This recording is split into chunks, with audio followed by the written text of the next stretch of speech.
Cuidado com o aumento das casas de repouso.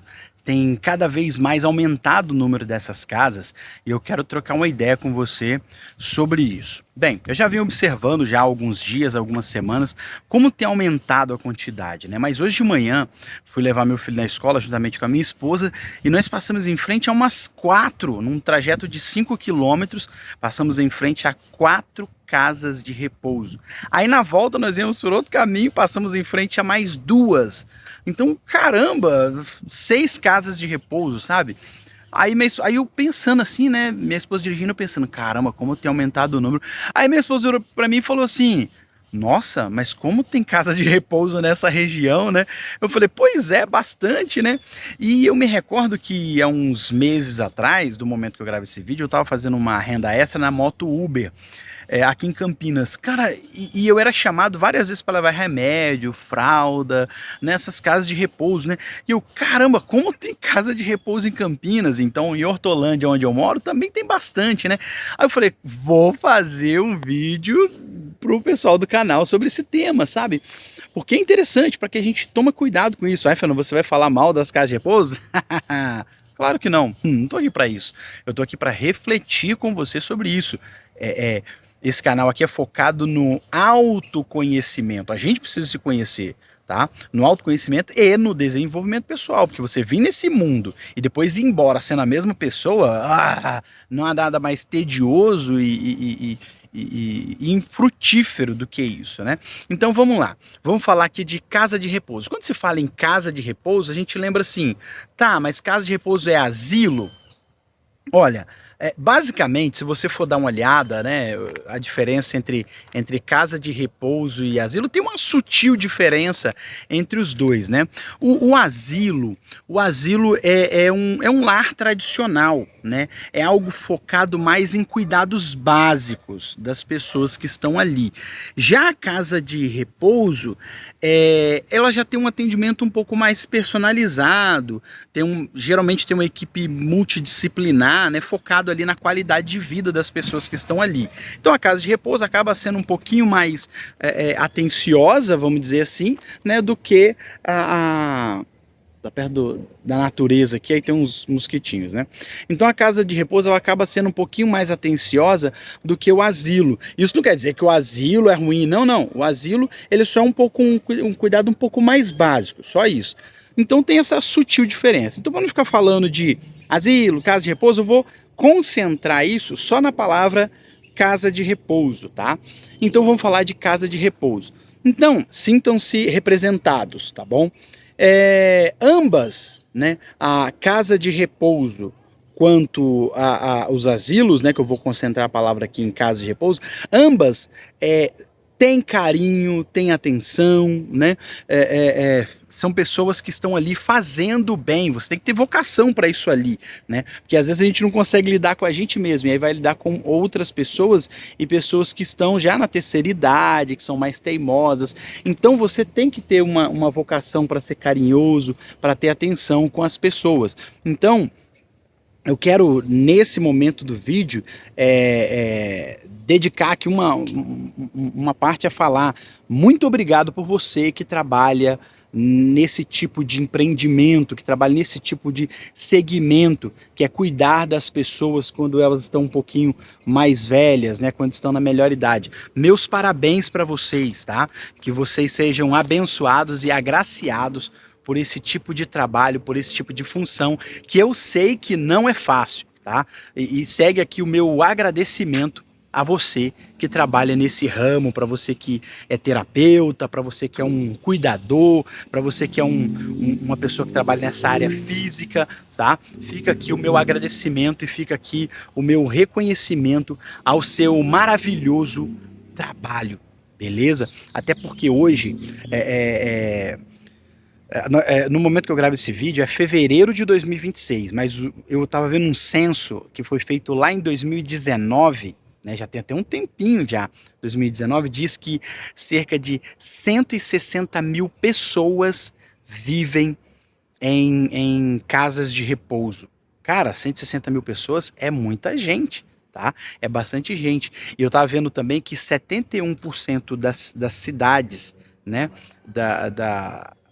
dos municípios, né, da cidade, 71% não possuem casas de repouso públicas. Então vê como é que é complicado, sabe? Então às vezes você pode estar num município que não tem casa de repouso. 71% não tem. É muito mais do que a metade. 71%. Então, assim, 29% somente dos municípios que têm casa de repouso, sabe? Então, para você ver como que essa área precisa de atenção, assim como outras áreas, por exemplo, saúde, educação, segurança pública, né? Então, para você ver como que é complexo, né? Essa área. Então, mais uma vez, é mais um motivo para a gente ser grato e reconhecer o trabalho dessas pessoas que trabalham nesse segmento, dando carinho, dando atenção, dedicando sua vida a cuidar do outro, tá? Fica aqui o meu muito obrigado, o meu reconhecimento. Então, por que eu estou falando cuidado com o aumento dessas casas? Se elas estão aumentando demais, embora sejam poucas, mas está aumentando demais, isso quer dizer que está tendo uma grande demanda. Sabe, está tendo uma grande demanda. Muita gente está procurando isso. Ó, para você ter ideia, lá em 2019, que é 6 anos atrás, já era 160 mil pessoas que são dependentes desse serviço, né? Então, o que eu quero falar assim? Cuidado com esse aumento da casa, das casas. Porque se você precisar desse serviço para um parente seu, para alguém da sua família, pesquisa muito bem. Porque tudo que vem assim do nada, de repente, em avalanche, acaba deixando a desejar. Então, se você precisa procurar uma casa de repouso para um parente seu, para um ente querido seu, cara, pesquisa direitinho, olha direitinho, veja se estão fazendo o serviço direitinho, porque, cara, serviço ruim e situações lamentáveis, meu braço doeu, tem em todo lugar, sabe? Tem em todo lugar, em igrejas, farmácia, casa de repouso, não importa o segmento da sociedade, vai ter tranqueira em tudo quanto é lugar. Até na área da justiça, em fóruns, enfim, qualquer lugar, qualquer lugar. Então essa área não é diferente. Então se alguém vai cuidar do seu parente, do seu ente querido, cara, pesquisa direitinho. Contrata um pessoal profissional que tem amor e carinho para dedicar para a pessoa que você está deixando lá. Porque você não está deixando qualquer pessoa. Você está deixando alguém que você tem carinho por ela, sabe? Que você tem cuidado por ela. Então esse é o meu primeiro alerta quando você fala, ó, cuidado, estou aumentando demais. O que eu digo é, procure, pesquise direitinho, procure uma casa boa para cuidar de quem você tanto ama.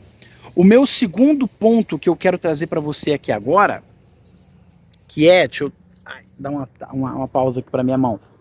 O segundo ponto que eu quero trazer para você aqui é você se cuide bem hoje para que você tenha uma boa velhice, para que você tenha uma velhice legal, sabe? Imagina você não se cuidar, ter uma velhice toda zoada, toda complicada, toda ruim e chegar num lugar desse onde as pessoas tenham que praticamente fazer isso aqui, ó, para cuidar de você. Cara, pelo amor de Deus, se cuida, se preserva, sabe? Se cuida hoje para você ter uma velhice digna, sabe? E aí existem 3 pontos essenciais quando eu falo se cuidar, tem 3 pontos. Ai, Fernando, mas o governo, a saúde, a segurança, vamos parar de culpar os outros. Existem 3 coisas que você precisa cuidar hoje, que vai refletir lá na sua velhice. Primeiro, alimentação saudável. Ai, Fernando, mas eu não tenho dinheiro. Eu não estou falando de dinheiro para comer do bem e do melhor. Estou falando você cuidar da sua alimentação, comer menos carboidrato ou balancear. Ah, eu coloquei um monte de arroz e um monte de macarrão. Os dois são massa e carboidrato, cara. Então coloca... se colocou arroz, não coloca macarrão. Ou então, Fernando, eu quero os dois. Então coloca um pouco de arroz e um pouco de macarrão. Não adianta encher o prato de arroz, encher o prato de macarrão, coloca um pouco de cada. Então o primeiro ponto é esse, alimentação saudável. O segundo ponto é exercício físico. Fernando, mas eu não tenho dinheiro para academia. Você não precisa de uma academia. Ó, aqui eu estou num parque socioambiental, aqui é o ginásio, tá um só para cada um, né? Ali, ó, mas é o ginásio socioambiental Victor Savala, e aqui tá o parque socioambiental Irmã Dora de Sangue. E ao redor desse lugar tem uma vamos dizer assim, uma pista de corrida, de caminhada. Você pode ir num parque socioambiental, numa praça pública da sua cidade e cuidar da sua saúde, fazer exercícios físicos. E terceiro ponto para você ter uma velhice digna, tenha um sono de qualidade, sabe? 2 horas antes de dormir, dê um jeito de parar de assistir televisão, já ir desligando a luz, já ir controlando. Isso não depende de ninguém, só depende de você. Então, são cuidados que você tendo hoje vai ajudar você a ter uma boa velhice, que são esses 3 pontos que eu falei para você: alimentação saudável, exercícios físicos e um sono de qualidade. Dê um jeito de fazer isso, cara. Fazendo isso por você, você vai estar garantindo uma boa velhice lá na frente. E quem sabe você não possa escolher qual é a melhor casa de repouso para você e não depender dos outros, sabe? Cuide de você, cara, porque está aumentando muito o número de casas de repouso. E quando aumenta muito, alguém vai deixar a desejar, vai oferecer um péssimo serviço. Imagine se você cair lá. Então, um dia você pode ir para lá. Ou você pode, ou um dia vão te colocar lá, tá? Um dia vão te colocar lá, entendeu? Porque, embora a gente cuide dos nossos filhos, mas nossos filhos não serão obrigados a cuidar de nós quando a gente tá meio ruim. Pode ser que a gente vá parar lá. E aí? Então tenha uma boa saúde para que você não, se você for para lá, você vá lúcido, você vá consciente. E melhor ainda, para que você se cuide também, para que você não precise ir para lá, que você possa viver em sociedade, sendo independente, sabe? Então, se você tiver que ir, eu tiver que te levar, cuide de você, para que você vá bem da cabeça. Cuide de você, você é a pessoa mais importante do mundo. Para você ter uma velhice digna lá na frente, você não pode mais mexer no passado, mas você pode cuidar do seu presente, aqui hoje, para que você não tenha que sofrer lá na frente, sabe? Inclusive, vou fazer menção até de um vídeo que eu já fiz aqui no canal. O título do vídeo é até esse aqui, eu vou colocar aqui, ó, vou colocar um print aqui, bem aqui desse vídeo, que ele fala assim, ó: você não é especial para ninguém, você só é útil para o sistema. Era esse o título, sabe? Então, você não é especial para ninguém. Ai, nossa, a empresa me considera. Nossa, as pessoas me amam. Não, não, não. Você só está sendo útil. O dia que você deixar de ser útil, vão mandar você para uma casa de repouso, vão mandar você para algum lugar, cara. Então, para você não ter um fim ruim para você mesmo, se cuide hoje. Se cuide agora, se cuide no presente. Com essas 3 coisas. Ai, Fernanda, você falou tanta coisa, eu não sei o que. 3 coisas. Cuide da sua alimentação. Faça exercícios físicos e durma bem. Durma bem, porque ninguém gosta de você. Você só é útil para o sistema. Aliás, eu vou deixar aqui, hoje, eu vou deixar aqui uma indicação para você. Saindo desse vídeo, vai lá e você assiste ele. Bem aqui, ó. Pode ir lá, pode clicar, é de grátis. Você não é útil para ninguém, você não é especial para ninguém, só é útil para o sistema. Clica aqui, vai lá ver essa reflexão. Até o próximo.